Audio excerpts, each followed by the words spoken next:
എടി നന്ദി വേണോടി നന്ദി. ഈ കിഴക്കേതിൽ സുന്ദരേശൻ വന്നില്ലായിരുന്നെങ്കിൽ നീ ഇപ്പോഴും കൂമ്പടഞ്ഞ തെങ്ങ് പോലെ മൂത്ത് നരച്ച് നിന്ന് പോയനെ. അന്ന് നിന്റെ അച്ഛൻ കൃഷ്ണൻ. ഓ ഇപ്പോഴും എന്റെ അച്ഛൻ കൃഷ്ണൻ തന്നെയാ. ആ കൃഷ്ണൻ, കാട്ടുവള്ളി കൃഷ്ണൻ നിന്റെ മുഖത്ത് നോക്കി പറഞ്ഞു, നീ ചത്താലും മറക്കരുത്. എന്നോട് ആരും ഒന്നും പറഞ്ഞിട്ടില്ല. പറഞ്ഞു. മോളെ രാധാമണി, സുന്ദരേശനെ പോലെ സുന്ദരനും സുശീലനുമായ ഒരു ചെറുപ്പക്കാരനെ നിനക്ക് ഇനി കിട്ടില്ല. അയ്യാടാ സുന്ദരൻ കണ്ടേച്ചാലും മതി. ആ അതെടി ബോറടിക്കും.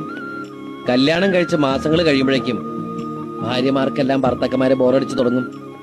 എന്റെ ചേട്ടൻ ചേട്ടത്തിയമ്മയ്ക്ക് ആഴ്ചയിൽ സാരി മേടിച്ചു കൊടുക്കുന്ന പോലും ആ ബോറടി അങ്ങോട്ട് ഒഴിവാക്കാനാണ്.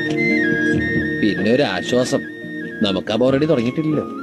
ഇക്കണക്കിന് പോയാൽ എനിക്ക് പെട്ടെന്ന് ബോറടിക്കും.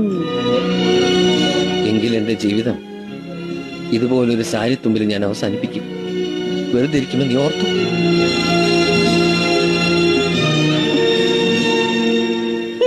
വെറുതെ പേടിച്ച ഞാൻ അങ്ങനെ ഒറ്റയ്ക്ക് പോവോ?